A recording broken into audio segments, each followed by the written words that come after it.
Assalamualaikum warahmatullahi wabarakatuh. Hai, saya Hikmawati, peserta Latsar CPNS Kemendikbudristek kelompok 4, gelombang 5, angkatan 13 dengan kelas pemateri saya Bapak Dr. ABD Kadir, SCMAP. Nah, kali ini kita akan membahas mengenai core value kompeten. Namun yang berbeda saat ini kita akan melakukan podcast ya bersama dengan Ibu Dr. Nur Indah Sari Arbit, SSI, MSI. Beliau adalah Kaprodi dari Aquacultur dari Fakultas Peternakan dan Perikanan Universitas Sulawesi Barat. Mengapa saya mengambil role model dari beliau? Karena menurut saya ada beberapa aspek yang memang beliau miliki dari perilaku atau kode etik kompeten.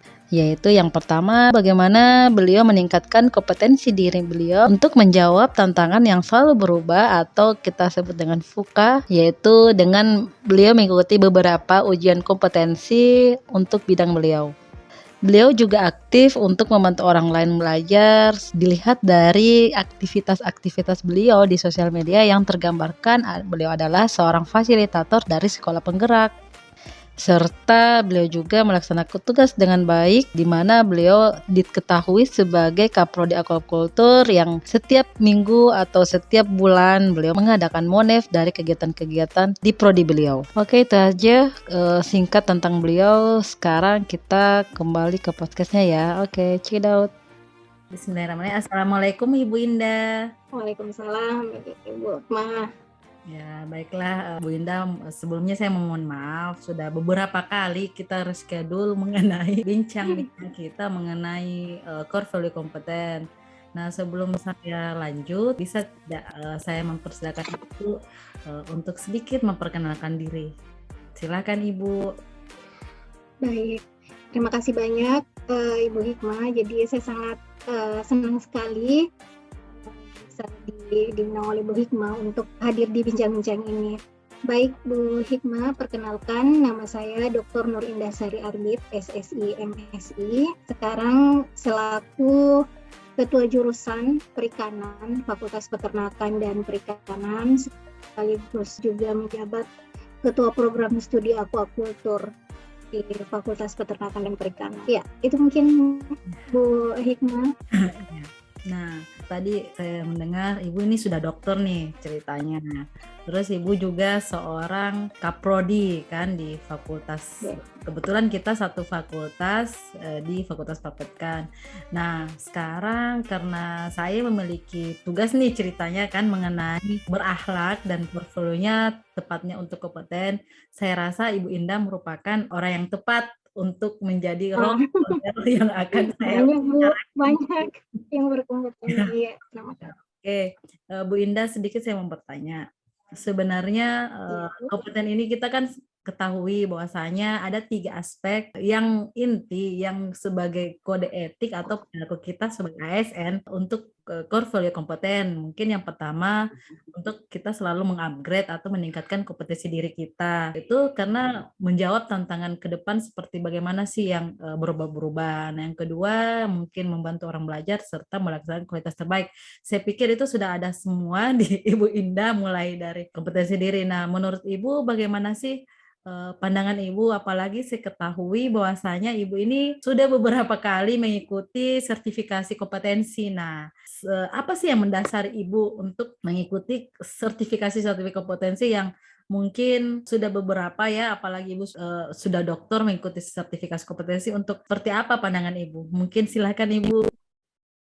Ya, baik. Terima kasih banyak Bu Hikmah. Jadi terkait dengan kompetensi, menurut saya ini sangat-sangat penting ya Bu. Karena melihat juga perkembangan zaman dan juga memang dari Mas Menteri itu menekankan adanya kompetensi yang dimiliki oleh setiap baik itu dosen maupun mahasiswa. Jadi salah satu kenapa menurut saya kompetensi ini penting karena ini kedepannya itu menyangkut mutu dari pendidik baik itu dari dosen maupun siswa. Karena dari kompetensi itu kita ketahui bahwa paduan dari pengetahuan, kemudian keterampilan serta sikap dari seorang individu yang nantinya di mana akan terindikasi dari kemampuannya dan perilakunya di bidang ilmunya masing-masing. Nah, sehingga ini salah satu yang menjadi acuan saya dalam hal ini sering mengikuti kegiatan uji-uji kompetensi karena disinilah kita bisa mengupgrade bagaimana pengetahuan kita, keterampilan kita dalam bidang ilmunya kita. Seperti kemarin saya sempat mengikuti uji kompetensi untuk teknisi pengolahan kualitas air untuk budidaya tambak, dan juga sebelum-sebelumnya saya mengikuti juga uji kompetensi terkait dengan pengolahan hasil perikanan. Nah, dari kesemua itu kita bisa melihat sampai di mana tingkat kemampuan kita dalam hal pengetahuan, keterampilan maupun sikap kita di bidang keahliannya kita. Seperti itu, Bu Hikmah.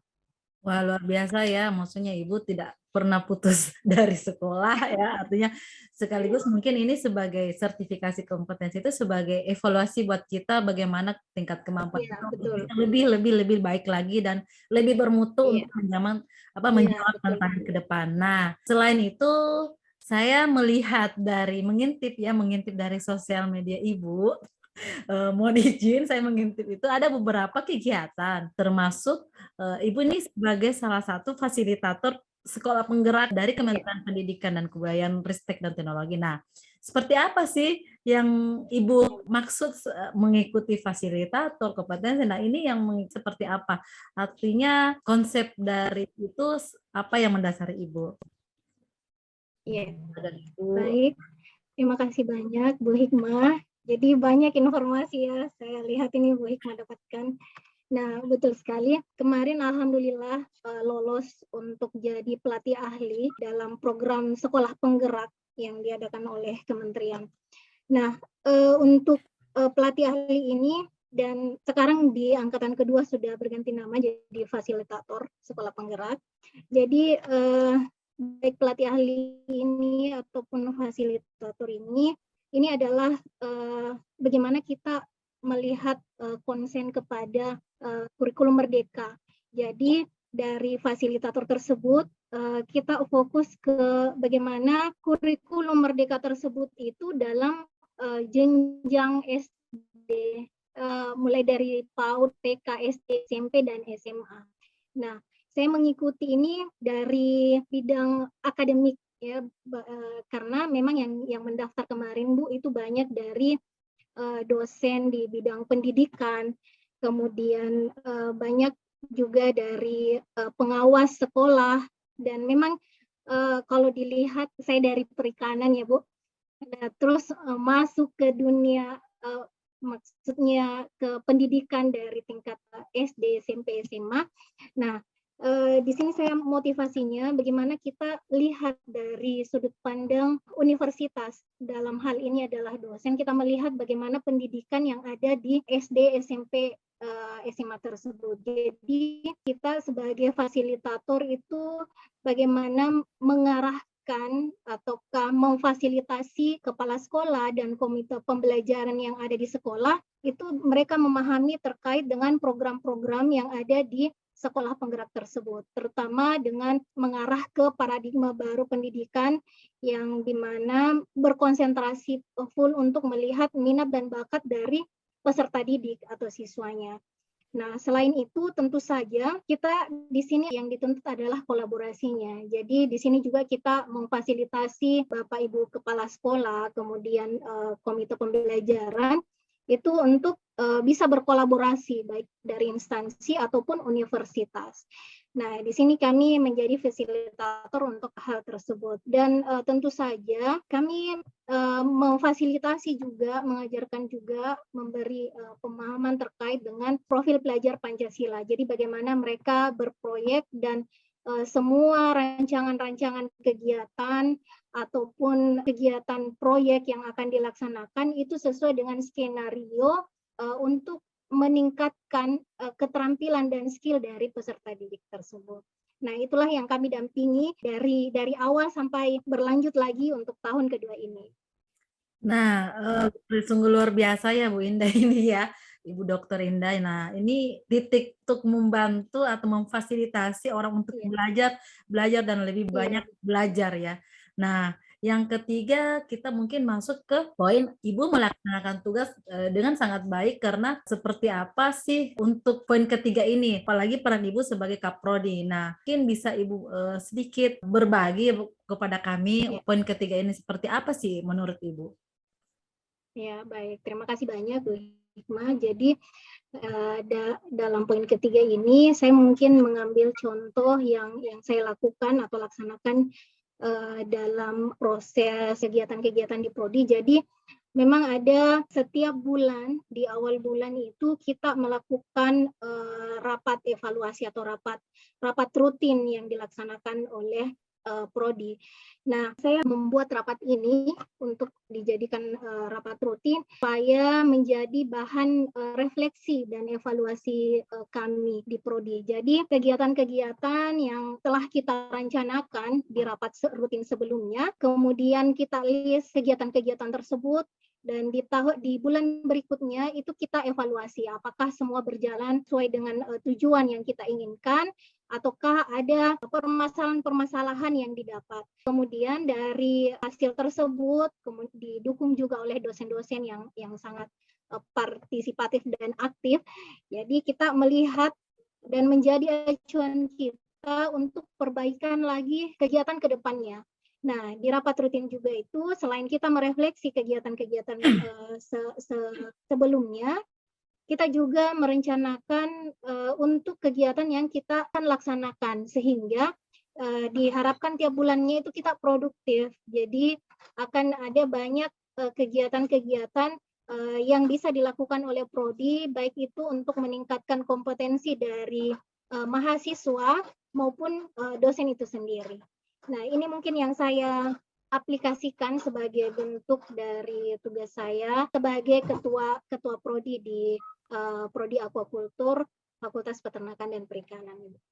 Nah, luar biasa ya penjelasan-penjelasan Ibu, saya jadi insecure jadinya poin-poin kompeten yang Ibu miliki ya. Artinya secara umum semua aspek atau kode etik atau perilaku kompeten ini sudah Ibu miliki nih sekarang.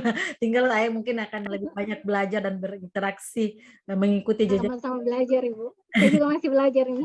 Ya Ibu, mungkin itu saja bincang-bincang kita mengenai recall for you kompeten untuk berakhlak. Mungkin lebih lanjutnya mungkin saya bisa banyak lebih belajar dan lebih mendekatkan diri bagaimana sih trik and tipsnya Ibu untuk bisa menjadi ASN yang berakhlak ya. Terima kasih Ibu, mungkin itu saja. Maaf Terima kasih banyak, Bu. saya mengganggu aktivitas Ibu yang beberapa hari ini sangat sibuk untuk menskedulkan bincang sore. Oke Ibu, terima kasih banyak Ibu. Mohon maaf apabila ada salah kata. Assalamualaikum Ibu. Waalaikumsalam warahmatullahi wabarakatuh. Nah, itulah tadi bincang singkat kita dengan Ibu Dr. Nur Indah Sari Arbit, SSI, MSI. Beliau sangat sibuk ya, jadi mungkin agak terlambat kita melakukan podcast ini. Namun, alhamdulillah bisa selesai. Apabila ada salah kata, saya mohon maaf. Dan apabila ada yang mau dikomentari, silakan simpan di kolom komentar ya. Oke, bye-bye. Wassalamualaikum warahmatullahi wabarakatuh. Sampai jumpa di tugas selanjutnya.